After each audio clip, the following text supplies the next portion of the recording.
This is the new 2025 Hummer EV SUV from GMC.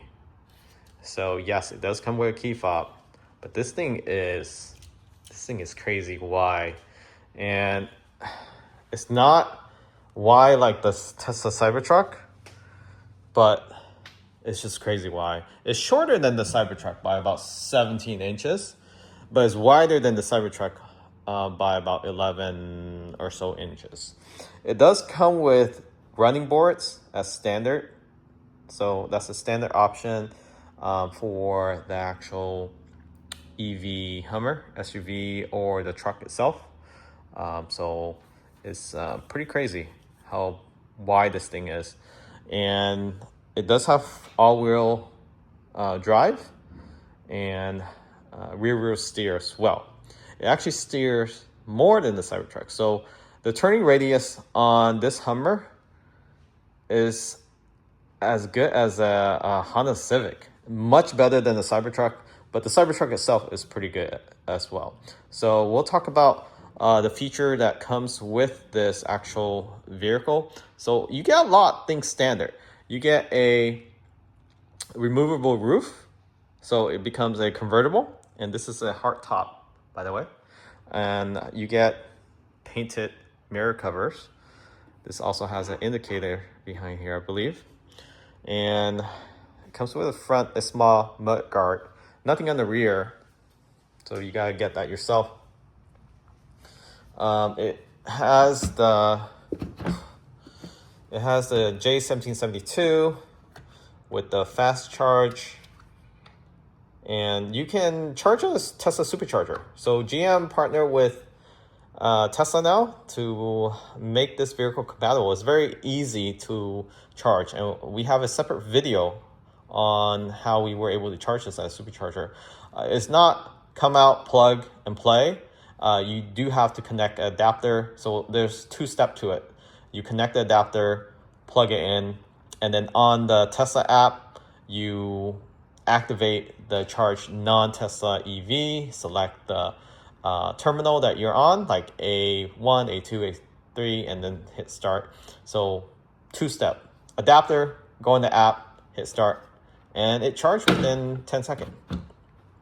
So the rear itself, everything is painted, or at least, this color. There's no plastic trim that you will see on a Cybertruck. So this one, to get in, you do need a key fob with you, or you can unlock it with a phone app. So you press that to lock, you press that to unlock. And just like any traditional vehicle, you open it with door handle. Getting in and out, this is actually on entry. Entry height, that is. So this is the charger adapter I was talking about. So this is from Electron. And we have a separate video on this. So check out how quickly we were able to charge this.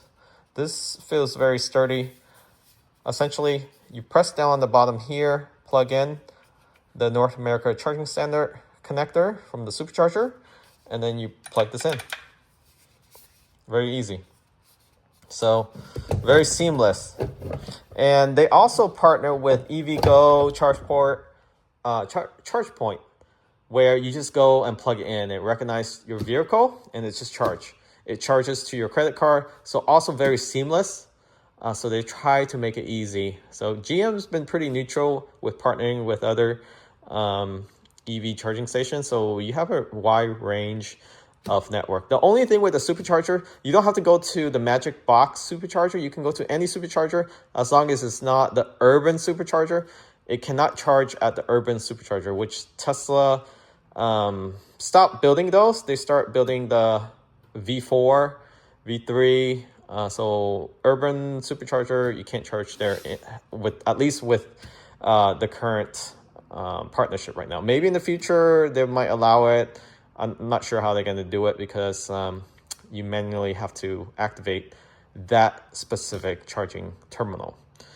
So this is the military green interior. They have two color interior, the white and the military green. I do like this a little bit better. The white one does look good as well, but this gives it more of a neutral look. And the black trim, you have this bronze around the air vents and along the cabin, around switches there. So seat wise, you have lumbar support up and down. I think this is, yeah, so up and down. You have up and down for the front and the rear. Tilt and recline. Lumbar up and down. Inflate, deflate.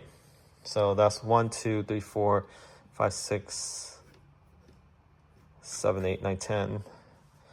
10-way adjustable or 12-way adjustable. Pretty cool Easter egg all around. You have this map of the moon from the moon landing, and that theme is throughout from the floor mats that comes with it. And these floor mats are pretty durable, and you can remove it just with a snap, just like that, and then clean it, wipe it down, vacuum the bottom, so forth. Pretty neat. You do have a little storage down here if you have a little cubby. In the back, there's also storage as well. So you have deep pockets on all the doors. Down here, you also have some storage. Nothing big like the Cybertruck. No screen back here. So maybe it's a good thing if you have kids, less screen time. One cool feature about GMC product, especially the higher trim, you do have the OnStar package that comes standard with some of these vehicles. So you have 7, I think up to 7 years on certain package, but they all come standard with a 3-year free hotspot. So anybody in the car can get Wi-Fi. So you have iPad, no problem. Just get an iPad mount back here and you're good. So free Wi-Fi for 3 years, unlimited data. From the back, there's a lot of space back here. You have cup holder, armrest. Everything feels very durable. The plastic's a little harder, but then it's also more durable. The plastic inside a Tesla Cybertruck, it tends to, like easily scratch and chip off. I'm not sure what plastic they use. It's softer, but it's not as durable. Everything in here just feels like it's gonna last. It's gonna last a while. They probably use G.I. Joe plastic or something like that. But definitely durable. It doesn't feel any much cheaper, but the plastic is harder. So, some people might think, oh, the material feels a little cheaper, but it actually is more durable. So this door handle is just chrome. The thing I have with this is that when you open the door, you tend to try to grab here. There's no handle here. Not sure why GM didn't put a handle here. But back here, you pull on it twice. When it's locked, it unlocks. So let's go ahead and go into the driver's seat here. So you see there, it has Super Cruise. So Super Cruise comes standard for 3 years. So you don't have to pay for it. After that, if you want Super Cruise, I think it's like $60 a month. So cheaper than Tesla Full Self-Driving subscription per month. But then Full Self-Driving is definitely superior. The Super Cruise is, you can see it as like autopilot, enhanced autopilot. It's almost like enhanced autopilot, but not there yet. It doesn't automatically switch to different interchange for you. Let me turn this on. Let's see here.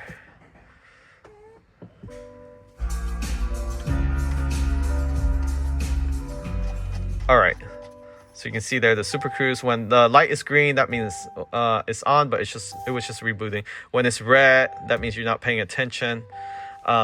American cars, well, Tesla is an American car too, but GM, Ford, they tend to do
how slow it is.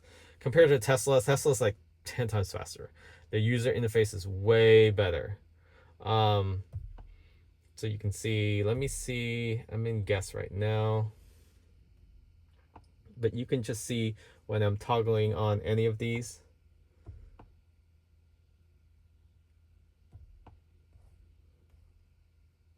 So it takes about a second to move. So for example, I hit on energy, you can see it takes about a second. So it might be a hardware thing or maybe just a software, and hopefully in the future when they do software update, it improves. I'm not sure, but it's pretty slow. If you didn't come from a Tesla vehicle, you might think this is okay, but driving a Tesla, this is this is by far inferior to Tesla. By far. It's very clunky. The only good thing about this is that you can use Alexa to do command. So we use Alexa a lot, so that's a positive thing about this. You can use Hey Google or Alexa on this. I think Siri might be able to integrate in the future, or maybe it is integrated if you connect it with the Apple CarPlay, but not built in. But you can actually log into Alexa and Hey Google. USB, you have A and C. You have a wireless charger here. Wireless charger is not as strong. I mean, even in Tesla, it's not as strong. 2 cup holders, huge center console storage. You have glove box. So there are some classic things, like the glove box is key. It's not digital lock where you unlock from the screen. So there's still a lot of analog in this vehicle. Your shift knocker here, your signal, windshield wiper. You still have columns here, although Tesla did bring back the signal column for the Y Juniper. The only thing that I think is a deal breaker is if you're into user interface, like you like playing the games, you like watching movies in the car. I'm usually on my phone most of the time. Even in the Tesla, I'm not on the display as much as if I didn't have a phone. But since I have a phone, it's just a lot easier. I have all my apps in there. Like, I hardly spend time in the car just to go watch a movie on the display. So maybe 10% of the time. So for me, it's not a big deal. Some others you might find that is absolutely necessary. Hopefully they improve. It's just the speed that really kills it. What you have here, your heated steering wheel. You have ventilated and heated seats, and it's pretty cool here. Once you tap on one of this lever, it pops up on this digital display.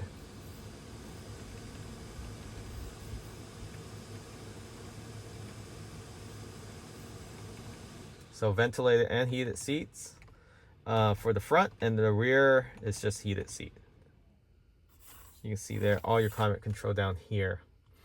This user interface is just a Google Run, Google Maps, and suspension. This can go up to about 16 inches ground clearance, 16-ish. And then on this lowest setting, I think it's at 10. It feels like it's at 10-inch ground clearance. So it moves between 10 and 16. Don't quote me on that, because it feels further off the ground getting out of it when it's on entry level. Versus the Cybertruck on entry, you're pretty much slamming the ground and it's easier to get out and in. Climate, as you can see here, 1%. Driving usually 97%. So getting real range in this car, in this truck, actually, compared to the Cybertruck, I don't know. It rates at 317 for the all-wheel drive with the all-terrain tires, but we usually only get about 260 at best. This is getting mile for miles. And this is driving highway mix, same driving method. The inefficiency comes into play when you're cruising higher speed, like 80 plus. But that's the same for the Cybertruck. The Cybertruck actually has a better air coefficient compared to the Hummer. But how often are you cruising 80 plus? Because that's usually high risk of getting a ticket.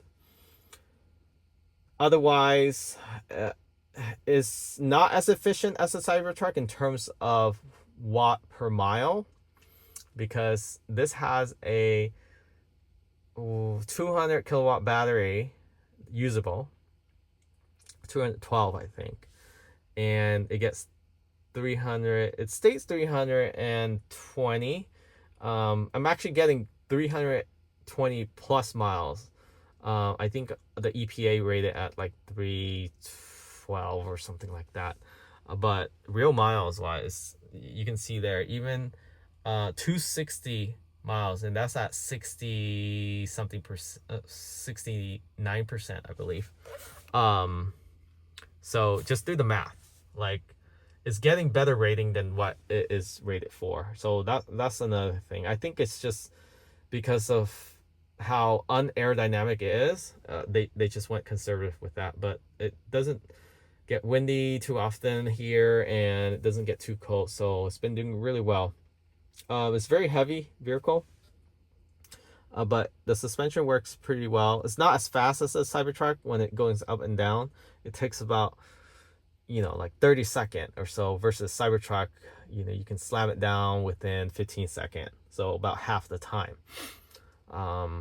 So everything wise, Cybertruck is definitely superior in comparison with the tech, but I think the durability, the Hummer is definitely more durable. Everything just feels more rugged and premium compared to the Cybertruck.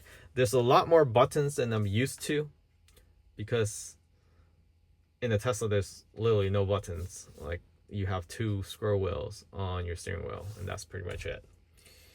Outside of that, yeah, I mean, this is it. So if you're looking to switch out Tesla, a Hummer might be a good, grocery runner or weekend getaway for off-roading, but as a daily, it's gonna be rough. Yeah, it's gonna be rough. So just keep that in mind. I think you're better off with like a smaller EV. So there's other alternative out there, like Hyundai, Kia, even Toyota has some pretty small, efficient EV if you want to get out of the brand. But that's just some thoughts around this EV Hummer.